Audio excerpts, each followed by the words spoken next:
Miss Bell, what exactly are you doing in my kitchen at 2 o'clock in the morning? The voice was cold, clipped, and carried the weight of command. Zariah Bell froze. Her fingers clutched a crystal wine glass still slick with soap, her hands raw from the scalding water. She hadn't heard him enter. Now, Edward Langston stood at the kitchen threshold, tall, imposing, wrapped in a dark silk robe, and staring at her like she was a question he didn't expect to find. Zariah turned slowly, instinctively straightening her spine, though her heart was racing.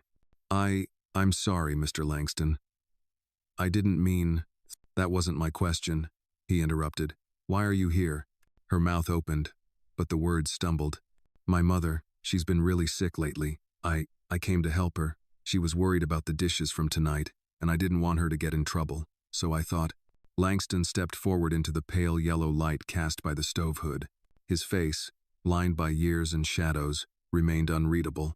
He said nothing, just looked at her. The truth was more complicated than she could fit into one breath. It hadn't started with the dishes. 2 weeks ago, Zariah had walked into class late again, her eyes ringed with exhaustion, her shirt wrinkled from sleeping in it. Miss Drexler, her English teacher, gave her that look again, half pity, half contempt. Miss Bell, she said loudly in front of the whole class. Perhaps if you spent less time socializing and more time on your assignments, you wouldn't be failing. There was no socializing. There was only work, and pain, and fear. At lunch, she'd sat alone as always, not because she wanted to, but because the white girls at the honors table had once made it very clear she wasn't welcome. One of them, Becky, had laughed as Zariah approached. Sorry, this table's for future Georgetown students, not maids in training. Zariah hadn't told her mother. Gloria Bell had been coughing so much she couldn't sleep through the night. Her hands were so swollen she couldn't twist open pill bottles. Her insurance wouldn't cover the new medication, and they didn't have the $900 needed for a single month's supply. 3 days ago, Zariah had gone to the pharmacy and begged the clerk, an older man with a red face and no patience. Just a few days, she whispered. I'll come back Friday. I have a job, I swear. I'll pay. He didn't let her finish. This isn't a soup kitchen. You think you can pay with tears, sweetheart? When she still didn't leave, he leaned closer and hissed. You people always have some sob story. Come back with money or don't come at all. Mo. As she turned, humiliated, her eyes blurred with tears. Her elbow caught the corner of a display rack. She slipped, landed hard. Her knee scraped open, jeans torn. He didn't help her up, just muttered something about calling security next time. She limped home, told her mother she'd fallen on the sidewalk. Gloria, too sick to argue, just nodded weakly. That same night, their landlord knocked. A short, angry man with breath that stank of beer and bitterness. Rent's due tomorrow. You're already a week behind. No money, no keys. Zariah had said nothing, she just nodded. And now, here she was. At 2 a.m., in a kitchen the size of her entire apartment, washing dishes that had held food she hadn't tasted in years. Langston's eyes moved past her to the deep sink stacked with pans and platters, remnants of a 20-person catered dinner. His gaze dropped to her hands, bright red and cracked. He wasn't a cruel man, but he was a precise one. And what he saw didn't add up. You're not on the payroll, he said after a long silence. No, sir, Zariah replied, her voice tightening. But I help my mom. Sometimes, when she's sick. Why not sleep? You have school in the morning. Her shoulders twitched. Yes, sir. You flinched when I asked. Her lips trembled. She looked down. Edward Langston had made billions reading hesitation. That microsecond of doubt across a boardroom table, he built ships around it, bet futures on it.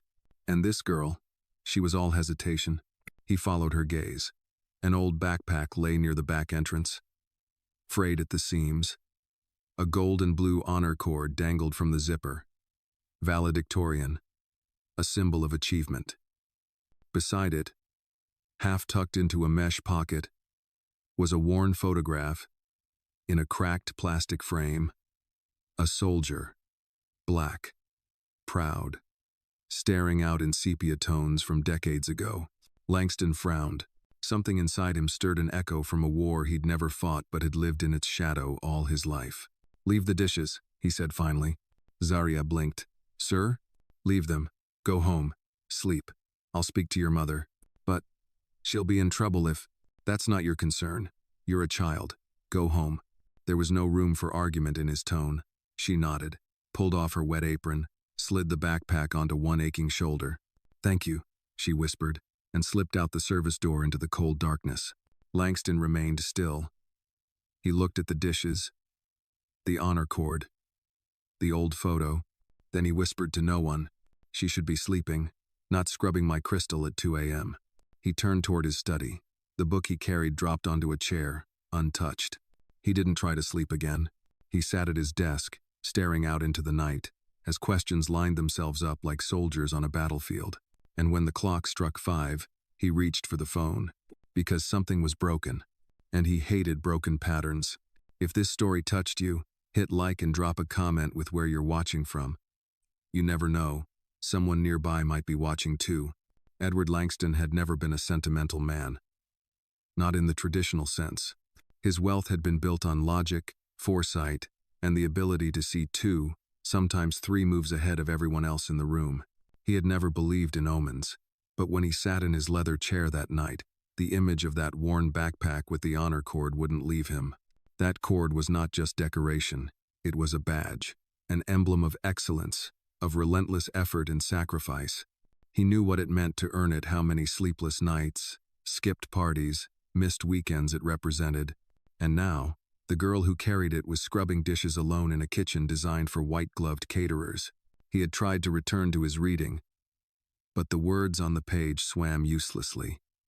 The image of her hands raw, trembling, and the tremor in her voice stayed with him.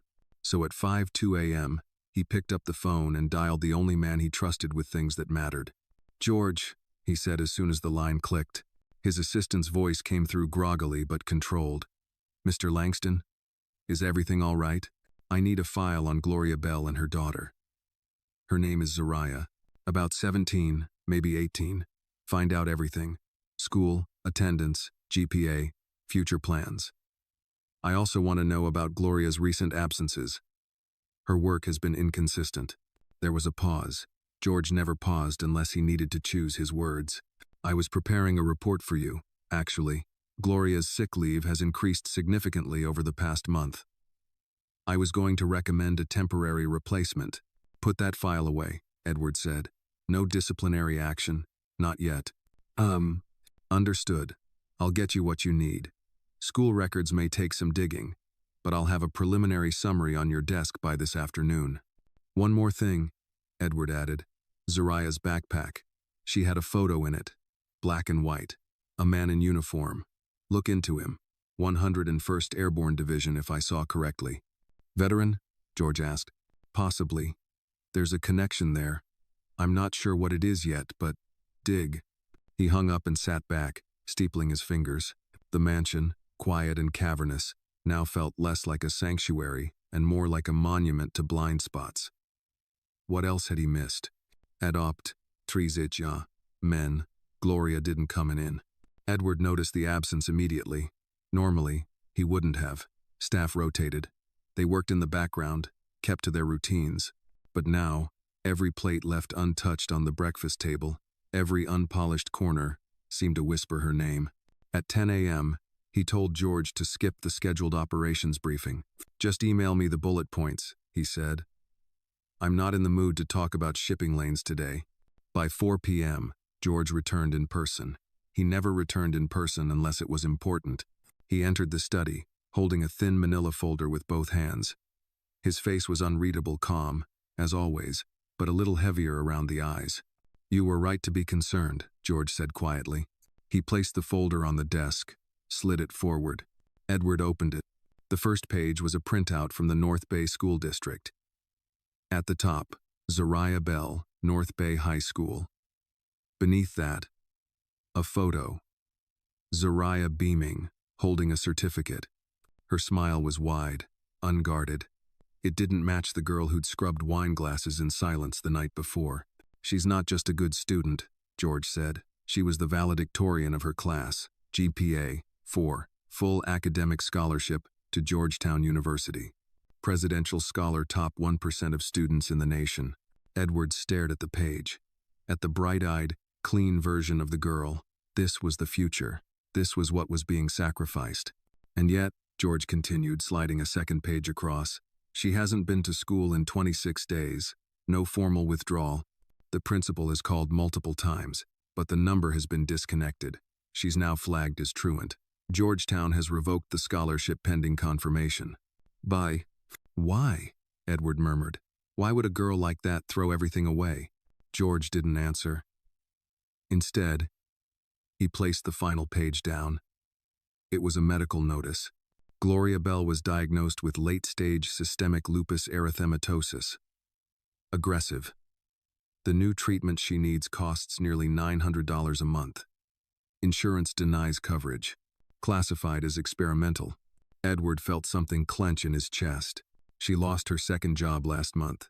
The only income left is what she makes here. Without it, she has no benefits. No treatment. Zariah appears to have been secretly filling in for her, cleaning the house in her place. Unpaid. To keep her mother's job safe. There was silence. The weight of it filled the room like fog. Edward leaned back, staring past the desk, past the polished bookshelves, into the hollow distance of memory. He hadn't thought of Tommy in years, not in detail.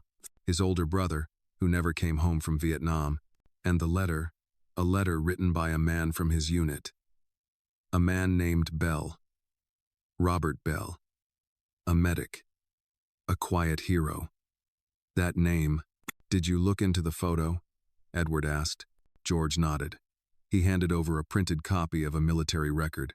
Captain Robert Bell, 101st Airborne Division. 2 tours. Highly decorated. Killed in 2010. Gloria's father. Edward's breath caught. My brother served in Baker Company, he said softly. That's where Bell was. George didn't speak. He didn't have to. Edward stood. Walked to the bookcase. Pulled a faded frame from behind a row of naval histories. In it, 2 young men smiled beneath the jungle sun. One of them, his brother, Tommy. The other, darker, steadier, with a hand on Tommy's shoulder. I've seen that face before, Edward whispered. He wrote my mother letters after Tommy died. He told her my brother had been brave, that he hadn't died alone. He turned, his face hardening with purpose. This isn't charity, he said. This is family, and I will not let them fall. He snapped the folder shut. Get me their address, and find out where Zariah Bell is right now.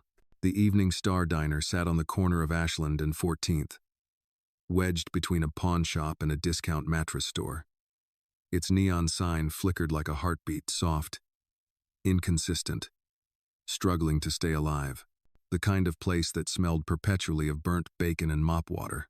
The kind of place that hadn't changed since 1975, except for the faces behind the counter. Edward Langston hadn't stepped foot in a diner in decades. He had people who brought meals to him on porcelain trays with linen napkins. But tonight, at a little past 10 p.m., he sat in a booth with cracked vinyl seats, trying not to wince as his knee pressed into the sticky underside of the table. He wore a simple gray coat, clean but understated. No driver, no fanfare, just him. The waitress approached, a woman in her 60s with tired eyes and a frizzy gray bun. She held a pencil between her fingers like a surgeon about to make a critical incision. What'll it be on? Coffee. Black. She nodded and shuffled off without small talk, no judgment in her eyes. Langston liked that. This wasn't a place for questions. It was a place for survival. He scanned the room. It didn't take long to spot her. Zariah moved between tables with robotic precision. Her posture was stiff, the kind you got from wearing someone else's shoes and someone else's name. Her hair was tucked beneath a blue diner cap, and her uniform was a size too big patty stitched in red over the pocket. She didn't see him. She balanced a heavy tray on one arm while refilling water glasses with the other. Her movements were fast, efficient, practiced. But Langston noticed the limp. It was subtle, a favoring of her right leg with each step. A reminder of a fall, a bruise still healing. The manager stood behind the counter, a man with the posture of a bulldog, and the face of someone who hated everyone before they had a chance to prove him wrong. He barked something at Zariah too fast for Edward to catch, but she nodded quickly and moved without hesitation. Langston watched her run. Not physically, though, her body never stopped, but emotionally. She moved like someone trying to outrun the weight of everything. He sipped his coffee. It was bitter, weak, and lukewarm. It fit the place. After 20 minutes, Zariah moved to clear the booth beside his. Her tray was already piled with dirty dishes, ketchup bottles, and crumpled napkins. Her arms trembled slightly from the weight. And that's when he said it. Zariah, just her name, soft but firm. It sliced through the clatter of silverware and murmured conversations like a thunderclap. She froze. The plate in her hand slipped. It shattered on the linoleum. Her head snapped toward the sound of her name, eyes wide in shock and dread. She stared at Langston, his face partially obscured in shadow, but unmistakable. Her lips parted, but no words came. Her chest rose and fell rapidly. Her hands, still gripping the edge of the tray, began to shake. The diner went silent. Then came the voice, loud, cruel. Zariah, what the hell do you think you're doing? The manager marched from behind the counter, red-faced and furious. That's coming out of your pay. A week's worth of dishes in a single drop? Are you stupid? Or just lazy? She didn't answer. Her eyes never left Edward's. You hear me? I said that's coming out of your... That's enough. Langston's voice wasn't raised, but it stopped Mitch mid-sentence.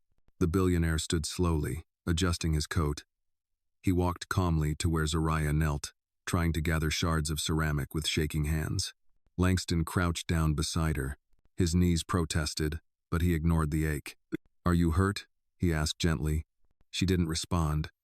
Her fingers were bleeding, a thin red line tracing her palm.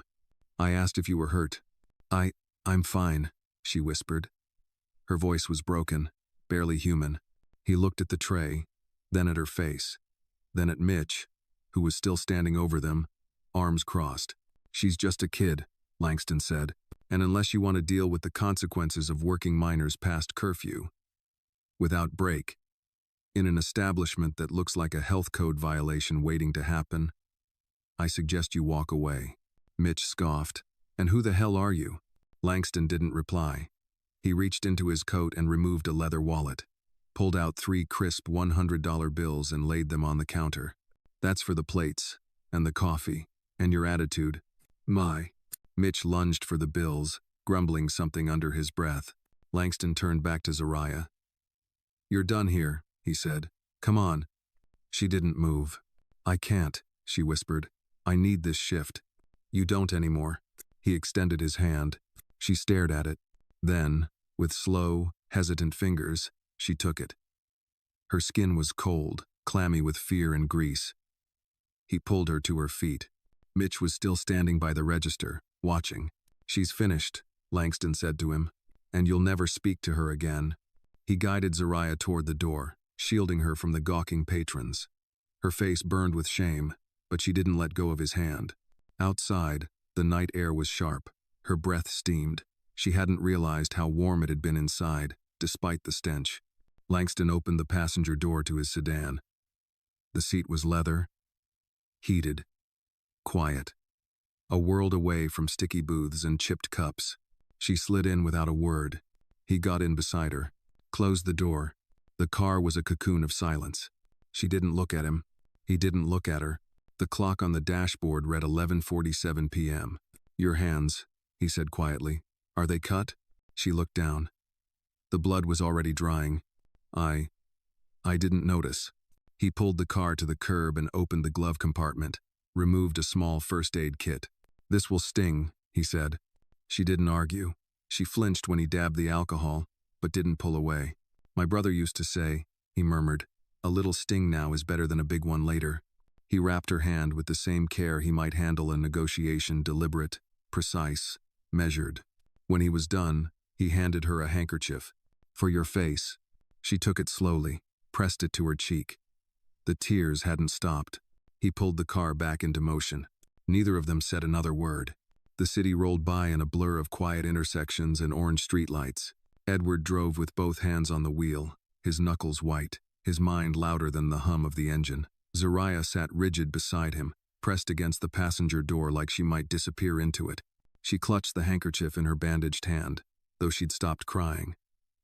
Or maybe she'd just run out of tears. Neither of them spoke.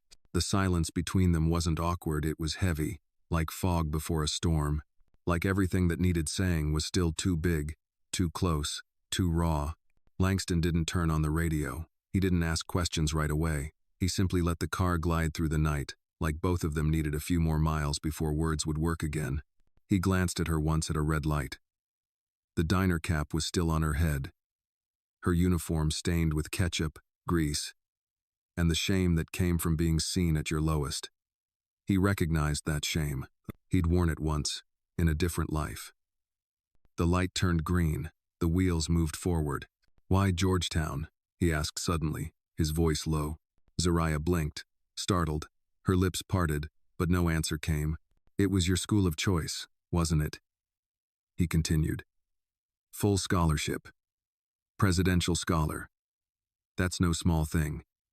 You worked hard to earn it. Why that school?" She cleared her throat. I wanted to study history, political science, maybe work in the State Department someday, do something that mattered."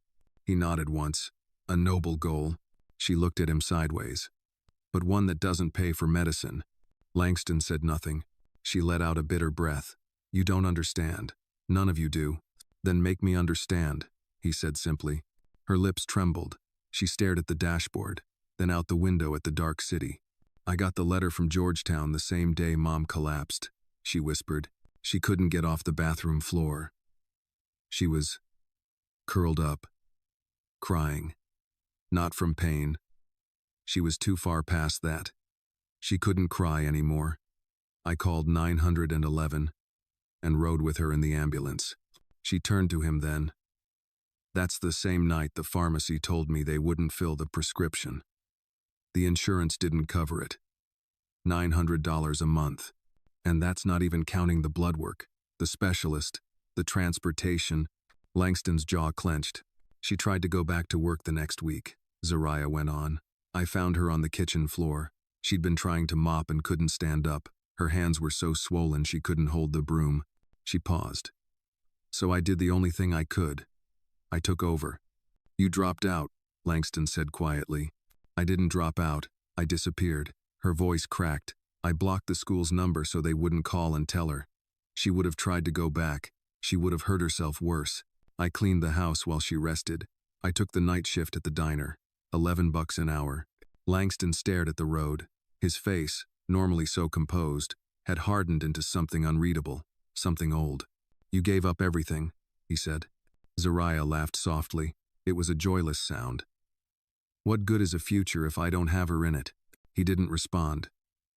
Instead, he pulled the car gently to the side of the road and parked beneath a flickering street lamp. The street was quiet, lined with empty storefronts and drawn blinds. He turned on the interior light. It cast a soft, golden glow inside the car. "Let me see your hand," he said. She hesitated. "It's fine. Let me see it." Slowly, she extended her arm. He took her hand in his, careful not to press too hard against the swelling. Her fingers were cold, skin cracked at the knuckles. "This isn't fine," he muttered, pulling out the first aid kit again. "This is how infection starts." He disinfected the wound again, his hands steady. Zariah winced. "My brother," he said softly, not looking up, "once told me that it's always the smallest wounds that turn into something worse if you ignore them." He wasn't talking about cuts. She looked at him. The name sat on the edge of her tongue, unspoken. "Tommy." He wrapped her hand slowly, gently. When he was done, he held it a moment longer. "This should have never been your burden," he said. She looked away. "It was never a choice." He released her hand and turned off the light. The warmth of it lingered. "You remind me of someone," he said, starting the car again. "Someone I lost." She didn't ask who. She didn't have to. The rest of the drive passed in silence. But it was different this time. Not heavy with shame, but thick with something else: recognition. A thread between them that hadn't existed an hour ago. When they pulled up in front of her apartment building, she didn't move right away. "This is where we live," she said. "3rd floor. No elevator. I know, Langston said. I was here earlier today. Her eyes widened slightly, but she said nothing. You are very much like your mother, he said. She turned toward him. She lied to you. So did you. Her lips pressed together. You're both terrible liars, he added, a faint smile touching his mouth. A small laugh escaped her. Brief, but real. You're also both very proud, and your pride is killing you. She opened the door. The night air rushed in. Thank you, she said softly. Langston looked at her, his face gentler now. You're not alone in this anymore. She stepped out and closed the door. He watched her limp toward the building, her back straight despite the weight she carried. Then, for the first time in a long time, Edward Langston leaned back in his seat and closed his eyes not from exhaustion, but from clarity. Edward Langston had made a decision, not the kind of calculated, strategic decision he was known for in boardrooms and on Wall Street. This one didn't involve risk assessments, stock valuations, or market forecasts. It was older, deeper, something that stirred in his chest and settled like a vow. The next morning, before the fog had lifted from the bay, he arrived at the Bell apartment. This time, he didn't send George. He came himself, dressed in a tailored but modest charcoal suit. No tie, no security detail, just Edward, a cup of hot tea in one hand, and a folder tucked beneath his arm. He climbed the narrow staircase to the third floor, past peeling paint and cracked railings, past the faint scent of fried food and old shoes. When he knocked on the door, it wasn't with impatience. It was with intention. Gloria Bell opened the door slowly, leaning heavily on the frame. Her face was thinner than he remembered. Her hair, once neatly pulled back, now curled at her temples with fatigue. She blinked in surprise, adjusting her bathrobe. Mr. Langston? She rasped, voice rough from sleep and illness. Is everything all right? No, Gloria, he said gently. It's not. May I come in? She hesitated, then stepped aside. The apartment was modest and spotless. A faded couch sat beneath a window that looked out on a fire escape. A coffee table held a single photo album, its corners worn. The kitchen was small, the floor swept, the sink dry. Edward glanced around before offering her the tea. Lemon and honey. You always drank it during the winter staff meetings. Gloria took it, stunned. You didn't have to. Yes, I did, he said simply. She lowered herself into the recliner. Her hands trembled slightly as she held the cup. Edward remained standing. I know about the lupus, he said. I know you lost your second job. I know Zariah dropped out of school to keep you afloat. I know she's been working the night shift at a diner where the manager verbally abuses her. Gloria's eyes filled with tears. I tried. I told her not to. But she wouldn't listen. I told her not to. She listened, he replied. She just didn't believe there was another way. Gloria bowed her head. I also know, Edward continued, his voice quieter now, that you're Robert Bell's daughter. Her head snapped up. He served with my brother in Vietnam. He was the medic who pulled Tommy out after the ambush near Khe Sanh. I have the letter he wrote to my mother. Your father didn't just serve, he saved lives. Gloria's eyes softened. He never talked about it, said it wasn't something you brag about. Edward nodded. It's not. He walked to the window and stared out at the fire escape, where a tattered wind chime made soft sounds in the breeze. I owe your family more than a job, he said. I owe a debt that's long overdue. Gloria wiped her eyes. I don't want charity. This isn't charity, he said, turning. It's legacy. She looked at him, her eyes wary. I've already spoken to Dr. Trammell at St. Joseph's, he continued. They specialize in autoimmune treatment. I've arranged for your transfer this week. Everything's covered: treatment, transportation, medication. No red tape. No bills. Gloria choked on a sob. And Zariah, he added, will be reinstated at school.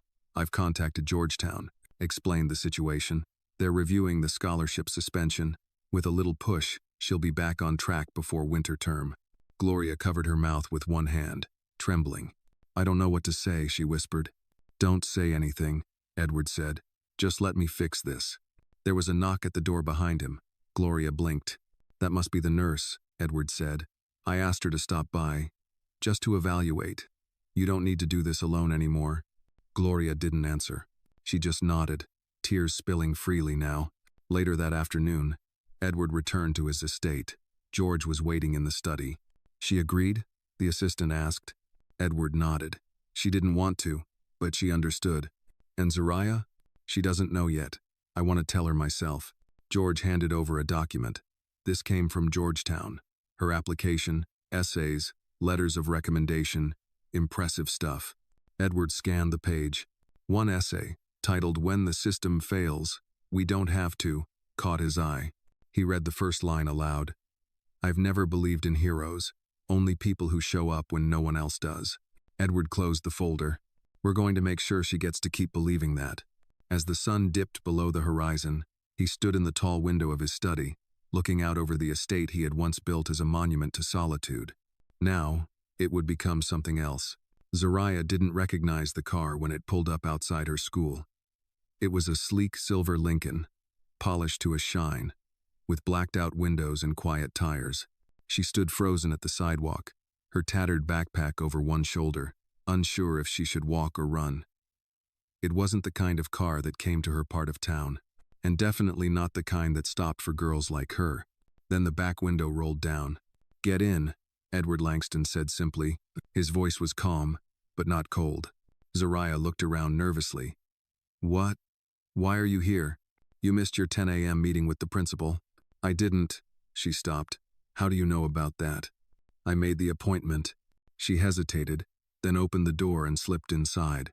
The interior smelled faintly of cedar and something older, expensive like leather and old books. I told you I can handle this, she murmured. Langston didn't look at her. He stared straight ahead. And I told you, you don't have to. The car eased into motion. Zariah clutched the straps of her bag. Her bandaged hand throbbed gently beneath the pressure. They rode in silence for a while. The city passed them by street vendors, laundromats, tired brick buildings with cracked windows. This wasn't Langston's world, but he didn't flinch from it. Your mother is scheduled for a consultation at St. Joseph's tomorrow, he said without turning his head. Zariah stiffened. You went to my house? I brought her tea and help. She turned her face away, lips pressed tightly together. You had no right. I had every right, he said. Your father saved my brother's life. Your grandfather saved his soul. I've spent decades building something I thought was untouchable. But I forgot the debt I owed. Zariah swallowed hard. My mom didn't want you to see her like that. I didn't see shame, Langston replied. I saw strength, worn to the bone. Nah. The car pulled into a parking space outside North Bay High. The building loomed tall, its brick facade chipped and sun-bleached. Students were already filing out for lunch. Edward turned to face her. Do you know what happens to a girl like you without intervention? He asked softly. Zariah didn't answer. You disappear. One missed class becomes 3. 3 becomes a record. Then they start labeling you unreliable, at risk, statistical dropout. And then they forget your name, but not your file. She bit the inside of her cheek. I won't let that happen, he said. Zariah looked at him, her voice tight. You think you can just fix everything because you have money? No, Langston said. I know money doesn't fix everything, but it can stop the bleeding long enough for real healing to begin. He reached into the inside pocket of his coat and handed her a folded paper. She hesitated, then opened it. It was a reinstatement letter. Georgetown University. Full scholarship. Reactivated. Tears filled her eyes. I don't deserve this. Maybe not, he said. But neither did I, when Robert Bell dragged my brother to safety through 2 miles of enemy fire. Some things, Zariah, aren't about deserving. They're about doing what's right. She stared at the letter. Her hand trembled. You should go in, he said, nodding toward the school. Let them see you haven't disappeared. Oh, Zariah looked down at herself, her wrinkled shirt, her patched jeans, the bruises still fading on her shins. I don't look like someone going back to Georgetown. Langston smiled faintly. You look like someone who survived. They'll remember that longer. She stepped out of the car, her backpack heavier than usual, but not from books, from hope. Edward watched her walk toward the building, her gait slow but determined. She didn't look back. Later that evening, Langston sat in his study again. the fireplace crackling quietly. George stood by the shelves, holding a file. "You were right," he said. The principal said no one had fought harder for their education in years. Zariah was known for tutoring other kids after school. She ran the debate team, helped clean classrooms on Fridays. She never said any of that. Edward murmured. "Didn't think it mattered," George said. "Kids like her learn not to talk about what they carry." Edward stared into the flames. "She does now." He leaned back in his chair and opened the photo album Gloria had given him earlier that day. Inside, a black and white photo of Robert Bell holding a baby girl in his arms. Behind them stood a younger Gloria, smiling. A family built on sacrifice. The weight of old debts pressed against Edward's shoulders, but for the first time, it didn't feel crushing. It felt anchored. He closed the album slowly and whispered to himself, "No more secrets." Mo. It was supposed to be a quiet day. Zariah had returned to school, holding her head high even as whispers chased her down the hallway. Not all of them were cruel, some were confused, others curious, but in the brutal world of high school, even curiosity could cut like glass. "Did you hear she dropped out?" "No, she's back now. Something about her mom being sick? I saw her crying in the counselor's office." She's working at that sketchy diner on 14th. My cousin saw her cleaning the bathrooms." Zariah kept walking, one foot in front of the other. Georgetown's letter, now laminated and folded neatly in her bag, was her silent shield. She made it to her first-class civics before the weight of everything threatened to drag her under. The teacher, Mr. Halverson, a round man with a worn corduroy jacket, looked up from his attendance sheet and smiled gently. "Good to see you back, Zariah," he said. She nodded. "Thanks." The lesson was about justice, constitutional rights, systemic failures, checks and balances. Irony, she thought, was a better teacher than any textbook. When the bell rang, she packed up quickly, not waiting for eye contact or small talk. In the hallway, she spotted her old friend, Josie. They'd once been inseparable, but illness and night shifts had a way of erasing even the strongest ties. Josie hesitated, then waved. Zariah offered a soft, almost apologetic smile. Baby steps. But peace was never meant to last. Not that day. It happened in the cafeteria. She was walking past the vending machines when she heard it sharp, unmistakable, and loud enough to freeze the air. "Oh look, the maid's back." Zariah stopped. 3 girls stood near a table, all polished and dressed in boutique fashion. Their hair perfect, their sneakers spotless. Becky was in the middle, the ringleader. Always. Her voice dripped with privilege and something colder. "Didn't you quit school to go full-time with the Langstons?" she said. "What? Did they fire you already?" Zariah didn't answer. "Hey," Becky continued, stepping forward, eyes glittering. "You missed the college prep meeting. But I guess you're not planning on that anymore." Zariah clenched her jaw. "She's got better things to do," another girl snickered. "Like cleaning Mr. Langston's crystal at 2 a.m. My dad says rich men keep people like her around for a reason." That one landed like a slap. Zariah turned slowly. Her voice was calm, almost frighteningly so. "You don't know anything about me." Becky laughed. "I know you used to think you were better than us. Honor cords, debate team, all that noise. But we all knew where you'd end up." Zariah stepped closer. "What I do for family." "What do you do? Wait for your daddy's money to buy you a future?" The tension in the room thickened. Students nearby paused mid-bite, mid-sentence. Something was about to happen. Becky scoffed. "Don't act like a hero, Zariah. You're a charity case with a fancy pity letter from Georgetown." "That's all." Zariah's eyes didn't blink. "I earned my spot." "Did you?" The silence after that was nuclear. Becky's face flushed deep red. "Watch your mouth." "Or what?" Zariah asked. "You'll call your lawyer?" Before Becky could reply, a staff member appeared, sensing trouble. "Ladies, everything all right here?" Zariah didn't wait. She turned and walked away, her hands trembling, her breath shallow, but she didn't cry. She didn't cry. That afternoon, as she exited the school gate, Langston's car was there again, waiting.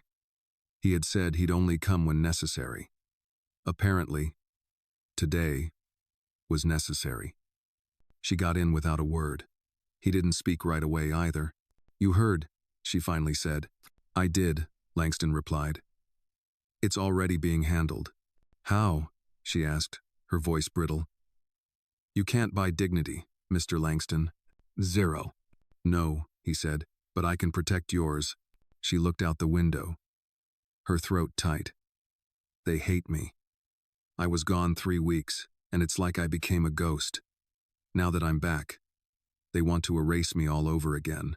Langston's voice was quiet. "Do you know what the most dangerous type of person is?" She shook her head. "The one who refuses to stay down when they're expected to." She turned toward him, surprised. "They'll talk," he said.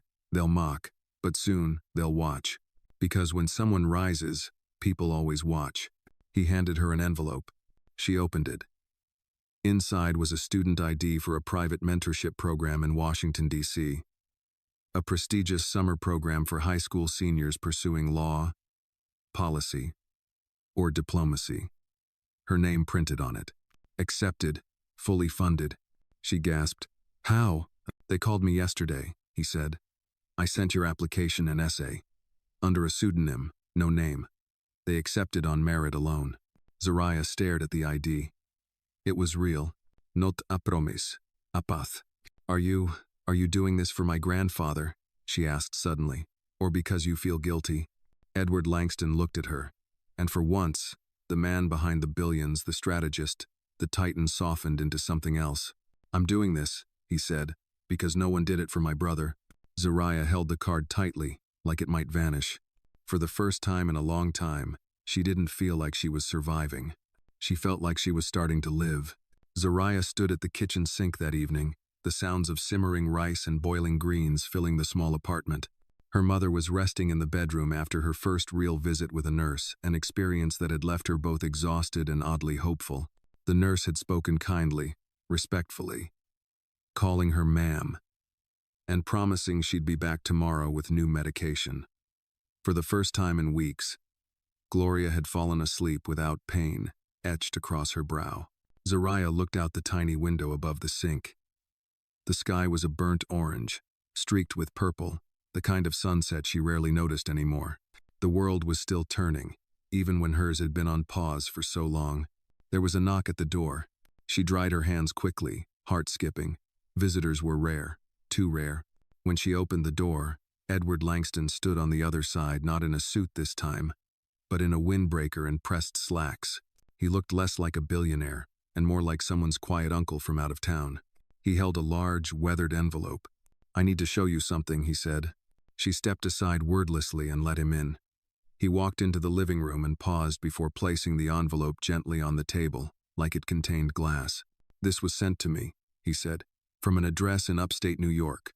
No return name." She looked at him, confused. "What is it?" Langston nodded toward the envelope. Something that wasn't supposed to exist anymore. With careful fingers, Zariah opened the flap. Inside was a stack of handwritten letters, faded with time. On top, a folded piece of yellowing paper, marked with military insignia. She sat down slowly, pulling it out. The handwriting was strong, old-fashioned, masculine. She began to read. The 12th of March, 1971. "Dear Mrs. Langston, I am writing to tell you what your son meant to us. He wasn't just brave, he was kind. He shared his rations when others wouldn't. He stayed awake on watch for hours longer so a scared rookie could sleep. He died saving my life." Zariah stopped. Her voice caught. Langston's voice was low. "That letter was from your grandfather, Robert Bell. He wrote it to my mother after my brother was killed. She kept it until the day she died." Zariah's hands shook as she turned the page. "Why now?" "There's more," he said. Beneath the letter were photographs, old Polaroids, and military snapshots. One showed 2 men, their arms around each other, grinning under a tattered American flag. One was clearly Edward's brother, Tommy Langston. The other, a tall black man with solemn eyes and a crooked smile, was unmistakably Robert Bell. And then she saw it, a different letter, addressed to Edward Langston. "Edward, you don't know me, but I know you. I held your brother's hand when he died.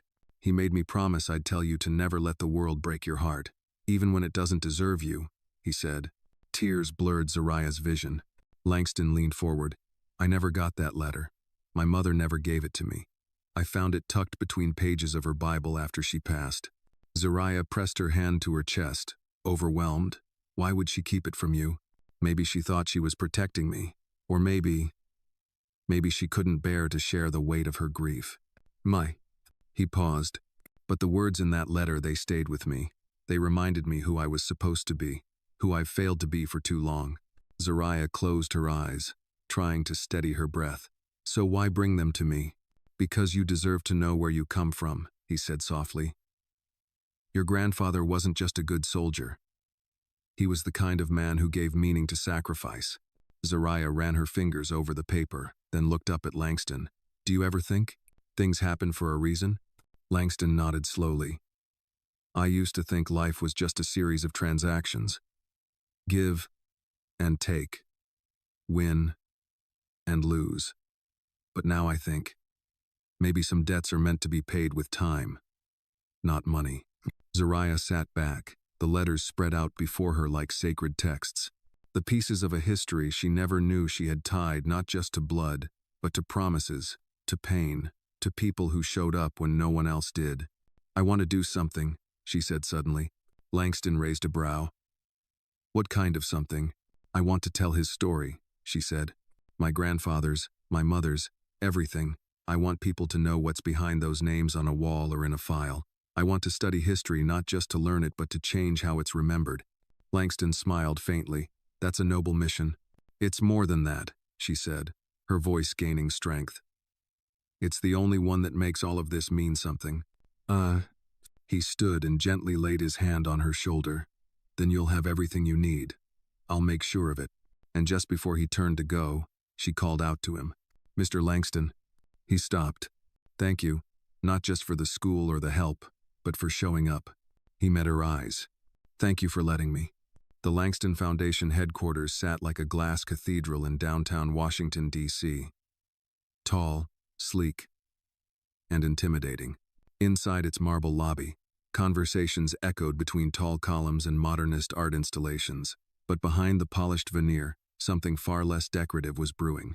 Edward Langston sat at the head of the conference table on the 42nd floor. Around him were 7 board members, all older white men in custom suits, and one woman with steel gray hair and sharper eyes than anyone else in the room. The meeting had been called under the guise of quarterly reallocation of funds, but Edward knew better. This was about Zariah. About him. And about the quiet fury building beneath the surface of his empire. Edward, began Harold Price, a man with a voice like a courtroom gavel. We've noticed recent expenditures outside the standard grant pipeline. Health subsidies. Educational funds. Private scholarship extensions. He didn't mention names, but everyone at the table knew. Langston didn't flinch. Correct. And these weren't brought before the board, Price added, steepling his fingers. They weren't budgeted. Langston leaned forward, elbows on the polished oak. They were necessary. Necessary to whom? Asked Sylvia Tran, the only woman in the room. A private citizen? A former housekeeper's daughter? Langston's eyes narrowed. To a promise I made. There was a pause.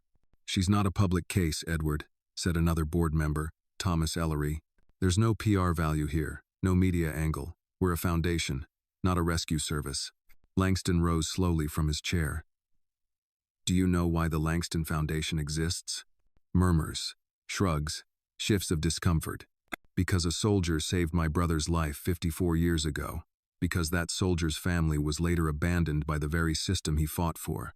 Because his granddaughter is now clawing her way through a society designed to forget her. That is why this foundation exists. No, he paused. It's never been about press releases. Price sighed. Edward, I respect your passion, but if this turns into a personal crusade, it already is, Langston interrupted. And if anyone here finds that objectionable, I'll be happy to buy out your seat before lunch. Silence. Then Sylvia, without breaking eye contact, said softly, You're changing the mission. No, Langston replied. I'm finally honoring it. After the meeting, George met Edward in the private elevator. "Well," George muttered, "you just shook the pillars of philanthropy." Langston smirked. "Good. They needed rattling." He handed George a folder. "I want everything Zariah will need for the DC mentorship program. Handled flights, lodging, stipends, no delays." George opened the folder. "Already in motion. She starts in 3 weeks." Langston stepped out into the executive parking lot, feeling something unfamiliar pulsing in his chest. Resolve, not as a burden, but as direction. Meanwhile, across town, Zariah was on the floor of her bedroom, surrounded by books and notes. Her laptop screen glowed with readings on civil rights, protest movements, and legislation that had failed more often than it succeeded. She wasn't reading just to catch up on missed schoolwork. She was preparing. Next to her, the Georgetown reinstatement letter sat framed on the nightstand. Below it, a small black and white photo of her grandfather in uniform, grinning into the Sunday. The words Edward had said at dinner the week before still echoed in her mind. "You're not a problem to fix. You're a story to amplify." She stared at her notepad. On it were scribbled outlines for a new essay she wanted to write, one she planned to submit to the mentorship program, even though her acceptance was already secured. The title she'd circled 3 times. We were never the footnote. That weekend, Edward surprised her again. He picked her up early Saturday morning, not in the Lincoln, but in an old white pickup truck that looked suspiciously like it hadn't been driven in 10 years. "Is that yours?" Zariah asked skeptically, backpack slung over one shoulder. Langston adjusted his driving gloves. "It was my father's. He believed in manual labor, hard wheels, and country roads." They drove west, leaving the city behind. The landscape turned into rolling hills, rust-colored barns, and long-forgotten gas stations. After 2 hours, they pulled into a dusty gravel driveway leading to a modest white house, surrounded by trees and silence. Langston turned off the engine. "This was Tommy's," he said quietly. "He bought it before he left for Vietnam. Never got to live in it."